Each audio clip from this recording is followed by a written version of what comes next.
सनातन धर्म में हर वस्तु, हर क्रिया के पीछे एक गहरा रहस्य छिपा है। लेकिन क्या आपने कभी सोचा है कि श्रीमद् भागवत महापुराण की परिक्रमा करने से ऐसा क्या होता है कि ऋषि मुनि भी इसे सर्वोच्च साधना मानते हैं? क्या सच में भागवत की परिक्रमा से पाप नष्ट हो जाते हैं?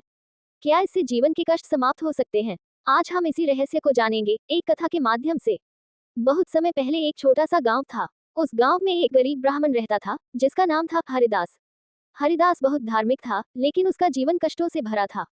घर में गरीबी, परिवार में बीमारियां और मन में अशांति।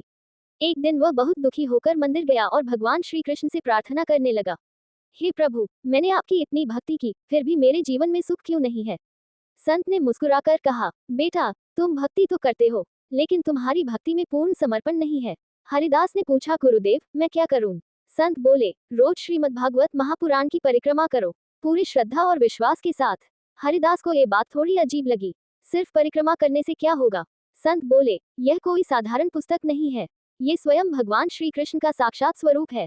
संत ने आगे समझाया, जब हम भागवत की परिक्रमा करते हैं, तो हम वास्तव में भगवान के चारों ओर घूमते हैं। इसका अर्थ है, हम अपने जीवन का केंद्र भगवान को बना रहे हैं। परिक्रमा के दौरान हमारे मन के विकार शांत होते हैं, पाप धीरे धीरे नष्ट होते हैं और आत्मा शुद्ध होती है।